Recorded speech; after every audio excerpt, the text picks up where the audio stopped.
আসসালামু আলাইকুম রহমতুল্লাহ। বিকিসি টেক জোনের পক্ষ থেকে আপনাদেরকে জানাই আন্তরিক শুভেচ্ছা এবং অভিনন্দন। তো বন্ধুরা, আমরা গত পর্বেতে দেখিয়েছিলাম ইনসার্ট মেনুর A to Z আলোচনায়। এই পর্বতে থাকবে পেজ লেআউটের A to Z সম্পূর্ণ আলোচনা। তো বন্ধুরা, আপনারা ধৈর্য সহকারে ভিডিওটি দেখতে থাকুন।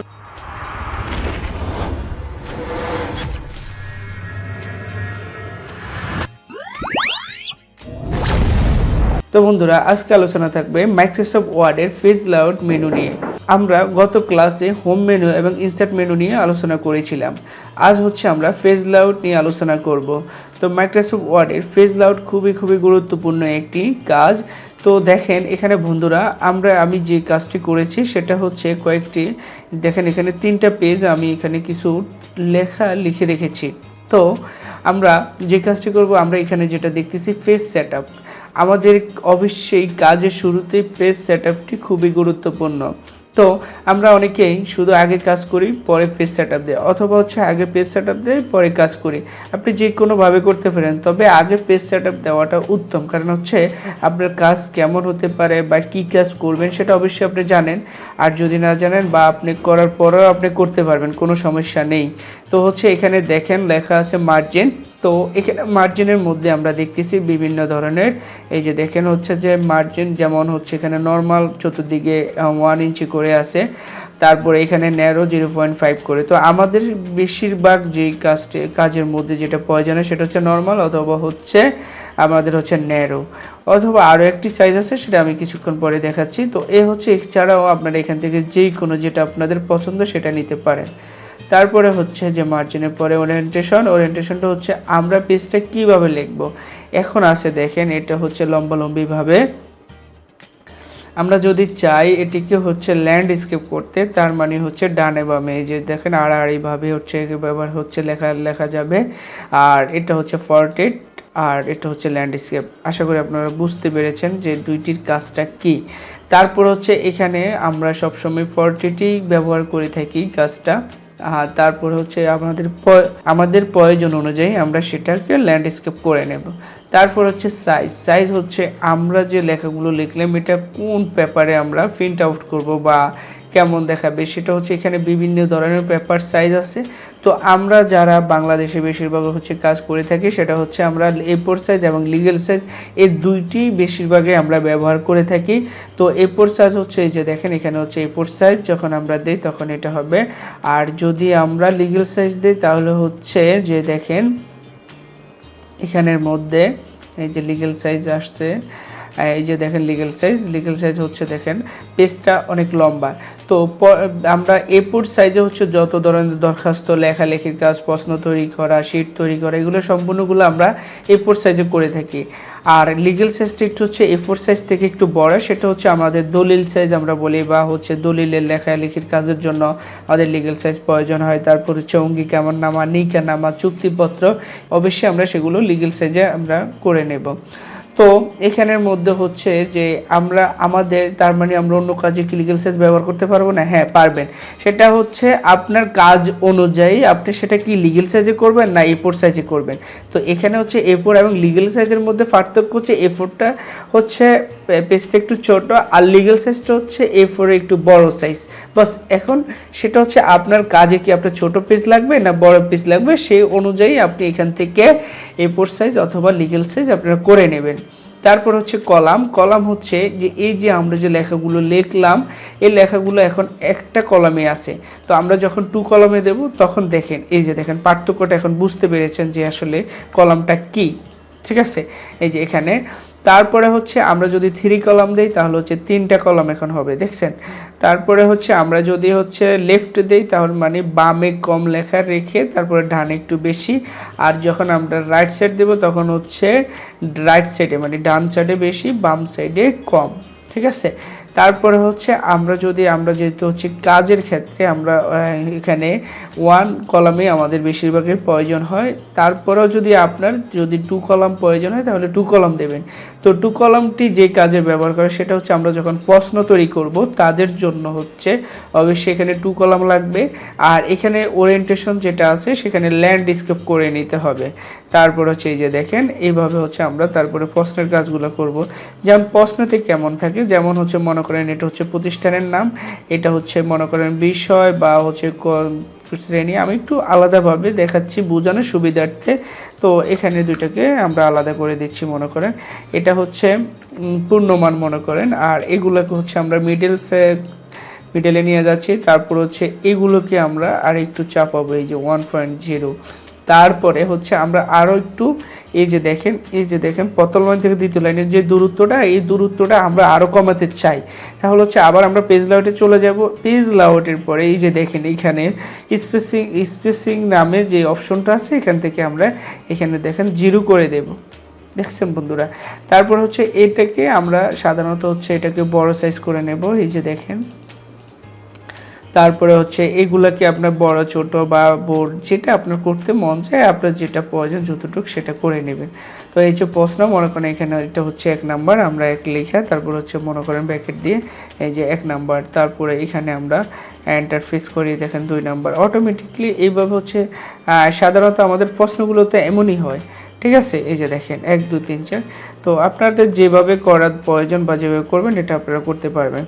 তো আমরা প্রশ্নের সেটিংটা কীভাবে করবেন সেটার জন্য আলাদা একটা ভিডিও আমি তৈরি করে আপনাদেরকে দেব, আপনারা ওখান থেকে ভালো করে শিখে নেবেন। আচ্ছা, তো এবার হচ্ছে যে আমরা যেটাতে আসছিলাম সেটা হচ্ছে কলাম বুঝাতে চাই আমরা এটা দেখাইলাম। তো এখানে হচ্ছে কলামগুলোকে আমরা যদি আবার 1 কলাম দিই তাহলে হচ্ছে 1 কলাম এইভাবে চলে আসবে। আর হচ্ছে এগুলোকে আপনি আগের জায়গায় নিয়ে আসতে হলে Ctrl+Z প্রেস করতে থাকেন, যে এটা আগের জায়গায় চলে আসবে। ওকে, আচ্ছা। তারপর হচ্ছে লাইন নাম্বার। এখানে যদি আমরা লাইন নাম্বারে কন্টিনিউয়াস দেই, প্রতিটি লাইনে যে দেখেন নাম্বার অটোমেটিকলি জেনারেট হয়ে যাবে। তারপরে আবার যদি চান যে আমার লাইন নাম্বার প্রয়োজন হয় তাহলে হচ্ছে নো। তো এই হচ্ছে বন্ধুরা, এটা হচ্ছে আমাদের ফেস সেটআপের অপশনটা। তো এখানে হচ্ছে আমরা ফেস সেটআপ কি এখান থেকে করব? এখান থেকে আপনারা করতে পারেন। এখানে দেখেন আমরা যদি যখনই আমরা নতুন একটি ব্ল্যাঙ্ক পেজ নিই, যেমন হচ্ছে আমরা এখান থেকে একটি নতুন মনে করেন ব্ল্যাঙ্ক পেজ নিলাম। ওকে, তো ব্ল্যাঙ্ক ডকুমেন্ট নেওয়ার পরে বা পেজ নেওয়ার পরে দেখেন আমরা এখানে ডাবল ক্লিক করব, তারপরে ফেস সেটআপ করে নেব। এটা হচ্ছে আগে। অথবা আপনি যে এখানে আসছেন, যেমন হচ্ছে আমরা এই পেজে আছি, তার মানে কি এখন করা যাবে না? হ্যাঁ, এখন আপনি এখানে ডাবল ক্লিক করলে এই যে দেখেন ডাবল ক্লিক করলে ফেস সেটআপ এই অপশনটা আসবে, ঠিক আছে? এটা আসবে, এটা 3টা নিয়মে আসবে, যেমন 3টা বা 4টা। এই যে এখান থেকে আপনি কাস্টম মার্জিন থেকে আনতে পারেন। তারপরে পেজ লেআউট আসবে, এই কর্নার এই যে আইকনে ক্লিক করলে আপনি এই অপশনটা আসবে। তো এটা আসলে কি করবে?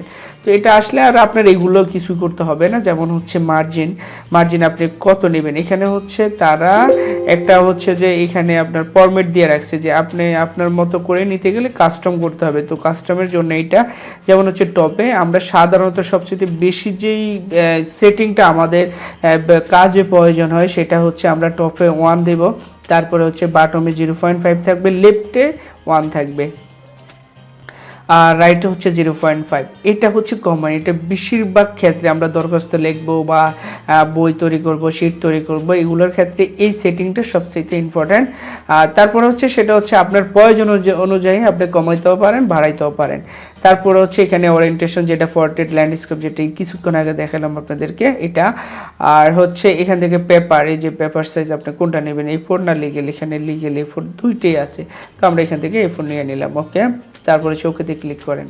এই যে দেখেন বন্ধুরা, পার্থক্যটা বুঝতে পেরেছেন?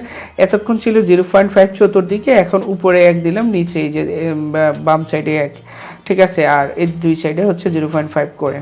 তো এই হচ্ছে আমাদের পেজ সেটআপের কাজটা। তারপর হচ্ছে ওয়াটারমার্ক, খুবই গুরুত্বপূর্ণ একটি অপশন। তো আমরা অনেক সময় দেখি কি আমাদের শিট বা আমরা যদি কোনো কিছু বই টই তৈরি করি, তখন হচ্ছে যে আমাদের লেখাগুলো কপি করে অন্য কেউ ব্যবহার করে। তো সেজন্য তারা যেন অন্য কেউ যেন এই সেম লেখা লিখতে পারবে, সে কষ্ট করে নেক, বাট হচ্ছে যে আপনারটাই কপি করে সে দিবে তার নামে, এটা কি হবে? হয় না। তো সেটার জন্য আপনি যে কাজটা করবেন সেটা হচ্ছে ওয়াটারমার্কে ক্লিক করে, যেমন এখানে হচ্ছে আমি আগে হচ্ছে এখান থেকে মনে করেন এই লেখাটাকে আমি কপি করে নিলাম, যে নেওয়ার পরে এখানে ওয়াটারমার্কে গেলাম, তারপরে কাস্টম ওয়াটারমার্কে আমরা চলে যাব। তো দেখেন এখানে হচ্ছে নো ওয়াটারমার্ক পিকচার টেক্সট। তো ওয়াটারমার্কটা হচ্ছে আমাদের লেখার মাঝখানে হচ্ছে যে বা হচ্ছে কোনাকুনিভাবে এখানে আপনার একটা লেখা থাকবে, যে লেখাটা হচ্ছে চাইলেও কেউ ফটোগ্রাফি করলেও আপনার নামটাই আসবে। যেমন আমরা এখানে দিলাম হচ্ছে এখানে ওয়েলকাম টু, এটা কেটে দিলাম যে বিকেসি টেক জোন, এই লেখাটা থাকবে। তো আমরা এখান থেকে ওকেতে ক্লিক করি।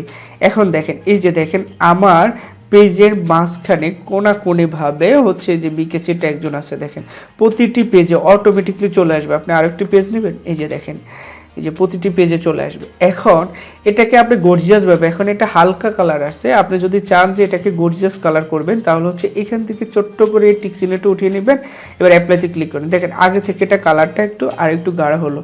আর আপনি যদি মনে করেন যে না আমি অন্য কালার দেবে, যেখান থেকে আপনি যে কোনো কালার চয়েস করে নিতে পারেন। যেমন আমি লাল কালার দিলাম বোঝানোর সুবিধার্থে, যেন একটু স্পষ্ট বোঝা যায়। যে দেখেন এখন এই লালটা এতটা গর্জিয়াস হয়েছে যে আমার হচ্ছে যে যেই লেখাগুলো, মূল যে লেখাগুলো এগুলো বোঝা যাচ্ছে না। তো সেজন্য অবশ্যই আমরা এখান থেকে ছোট্ট করে এই টিকচিহ্নটি আবার দিয়ে দেব, তারপরে হচ্ছে অ্যাপ্লাইতে ক্লিক করব। দেখেন তখন হচ্ছে এই যে দেখেন একটা হালকা কালার হয়ে গেল।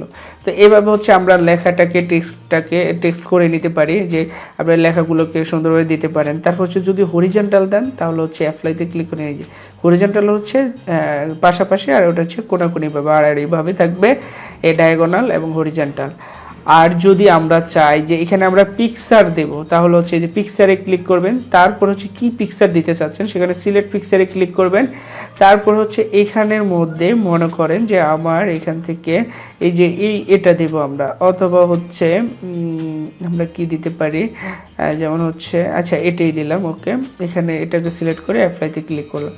এই যে দেখেন এখানে হচ্ছে যে আমাদের পেজের পিছনে এখানে একটা লোগো চলে আসছে। তো আমরা এছাড়া লোগো এটা ভালো লাগে না, ওকে আমরা এটা চেঞ্জ করে দিচ্ছি, কাস্টম ওয়াটারমার্ক। তারপরে হচ্ছে এখানে সিলেক্ট পিকচার, আর হচ্ছে তারপরে চলে যাচ্ছে আমার লোগোটা হচ্ছে যেমন মনে করেন দেখি এটা কি, এটা লোগো কিনা। ওকে হ্যাঁ, এই যে এটা দেওয়া যায়, এই যে বিকেসি টেক জোন, এই যে হচ্ছে লোগো, ঠিক আছে। এভাবে হচ্ছে তাহলে সে কপি করলো, আমারটা অটোমেটিকলি আসবে। কিন্তু আমি যদি এটা না দিতাম তাহলে হচ্ছে সে হয়তো এটা কপি করে মানে ফটোকপি করে অন্য কাউকে দিতে পারে। যাক, যেটা হচ্ছে এটা হচ্ছে বিভিন্ন কাজে আপনারা ব্যবহার করতে পারবেন ওয়াটারমার্কটা। আশা করি আপনারা আপনাদের যেই কাজে প্রয়োজন সেই কাজে আপনারা এটা ব্যবহার করবেন।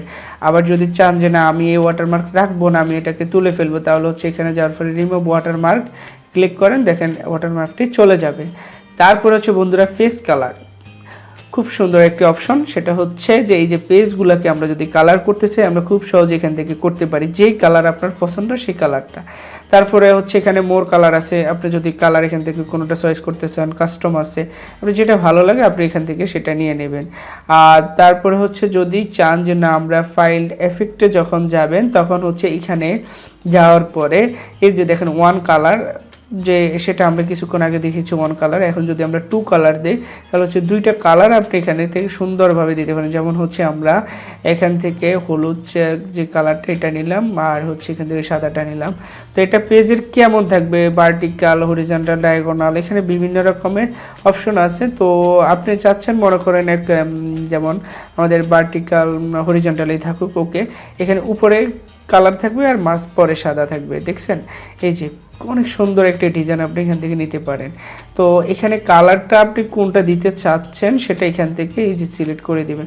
তো আমরা মনে করেন যে সবুজ আর এটা দিলাম, যে আমরা এইভাবেও দিতে পারি, এই যে দেখেন। এখন আপনি যদি চান যে সবুজ আর হচ্ছে লাল দিবেন তাহলে হচ্ছে এখান থেকে নিচে লাল দিয়ে দেন, ওকে। কোনটা দেবেন এটা, ওকে। এই যে অনেক সুন্দর করে আপনি পেজটিকে কালার দিতে পারেন। তো অবশ্যই বন্ধুরা এটা কালার দিয়ে আপনার প্রিন্ট আউট করবেন না, কারণ হচ্ছে আপনার পুরো পেজটাতেই কিন্তু কালার আসবে। তো আমরা যারা কালার পেপার ইউজ করে, আলাদা কালার পেপার পাওয়া যায়, ওখানে আমরা আসলে সাদা কালো যেটা সেটা হচ্ছে সবসময় আমরা নো কালারই রাখবো। আর সেটা প্রয়োজন অনুযায়ী আপনি এখান থেকে বাড়াতে পারেন বা মানে দিতেও পারেন, নাও দিতে পারেন। তবে এটা যদি আপনি এখান থেকে যে কোনো একটি কালার দেন এইভাবে যদি আসে, অবশ্যই আপনার প্রিন্টারের অবস্থা 12টা বেজে যাবে। তো সেজন্য হচ্ছে অবশ্যই কালার পেপারে আমরা প্রিন্ট আউট করবো। তারপরে প্রয়োজন তো বাধা মানে না, প্রয়োজন হলে আপনারা সেটা এখান থেকে সুন্দরভাবে কালার করে নিতে পারেন। তো আশা করি পেজ কালারের কাজটা বুঝতে পেরেছেন। তারপর হচ্ছে পেজ বর্ডারটা এত গুরুত্বপূর্ণ, কারণ হচ্ছে দেখেন আমরা অনেক সময় কাজ করে দিই, একজন ক্লায়েন্ট আসলো বা যে কোনো একটা লোক আসলো যে আমার এই কাজটা করে দেন, তখন আমরা কাজ করে দিই, বাট হচ্ছে জিনিসটা সুন্দর দেখা যায় না। তো সেজন্য আমরা এখান থেকে দেখেন বর্ডারটা করে দিলে দেখেন আপনার পেজটা কতটা চয়েসফুল হয়, যে দেখতেও ভালো লাগে। যেমন আমি যদি চাই যে এখান থেকে বক্স করে দেব, এখান থেকে বক্স সিলেক্ট করে ওকেতে ক্লিক করলাম, দেখেন আপাতত শুধুমাত্র একটা বক্স আসছে, দেখছেন। এখন আপনি যদি চান যে না আমি এই বক্সটাকে মানে এই দাগগুলোকে আরও মোটা করব, তাহলে হচ্ছে এখান থেকে আপনি চাইলে এটা মোটা করতে পারেন। এই যে ওকেতে ক্লিক, এই যে মোটা হয়ে গেল। এখন এখানে দেখেন, এখানে আমরা যে যদি আমরা কি করি বর্ডারটা আনি, তাহলে হচ্ছে এখানে লেখাগুলো কিভাবে কি, যেমন আমরা যখনই আনবো তখন অবশ্যই ফেস সেটআপটা আমরা যেটা করব সেটা মার্জিনের মধ্যে এসে 0.7 দেব। এই জিনিসটা আপনারা মনে রাখবেন, 0.7 চতুর্দিকে আপনারা 0.7 করে নেবেন, তখন হচ্ছে যে আপনাদের যেই কাজটা এটা অনেক সুন্দর। এই যে দেখেন বর্ডারের ভিতরে সুন্দরভাবে লেখাগুলো থাকবে। তো এখন এটা হচ্ছে একটা হচ্ছে যেমন এখানে হচ্ছে শুধুমাত্র এই কোনো ডিজাইন ছাড়া একদম নর্মালি আপনি যদি চান যে 3D আপনি 3D করবেন, এখান থেকে 3D করতে পারেন। এই যে বিভিন্ন রকম ডিজাইনের আছে, দেখেন আপনারা এখান থেকে বিভিন্ন ডিজাইনের দিতে পারেন।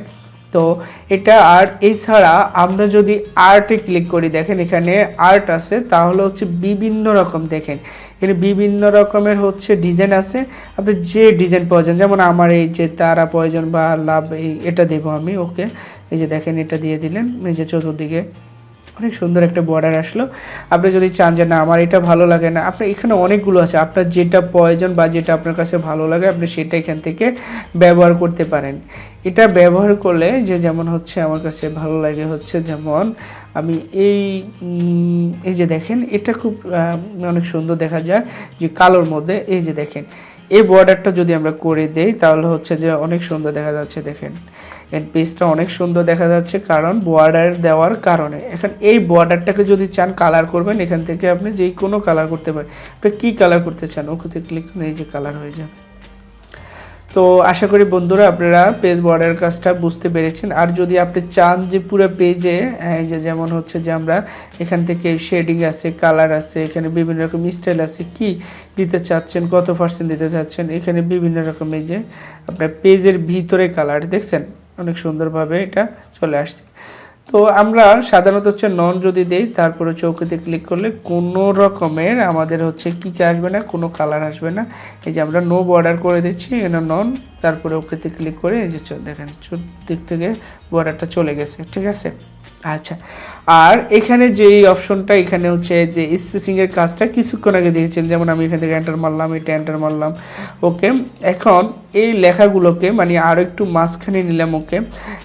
নেওয়ার পরে আমরা এখান থেকে লাইন স্পেসিং কমাইলাম, যে আমরা আরও একটু মানে এটা দূরত্বটা আরও কমাবো, প্রথম লাইন থেকে দ্বিতীয় লাইনের যে দূরত্বগুলো এটা আরও কমাতে চাই, তাহলে হচ্ছে আমরা এখান থেকে পেজ লেআউটে যাওয়ার পরে এখানে হচ্ছে 0 করে দেই, তাহলে হচ্ছে এই যে দেখেন কমে যাবে। আর যদি বাড়াতে চান তাহলে বাড়াতেও পারবেন, শুধু কমাবেন না, এখানে বাড়াতেও পারবেন, ঠিক আছে। এটা হচ্ছে আফটার, বিফোর, তারপর হচ্ছে লেফট, রাইট, এই যে দেখেন আপনি কোন দিকে নিতে চাচ্ছেন আপনি যে কোনো দিকে নিতে পারবেন।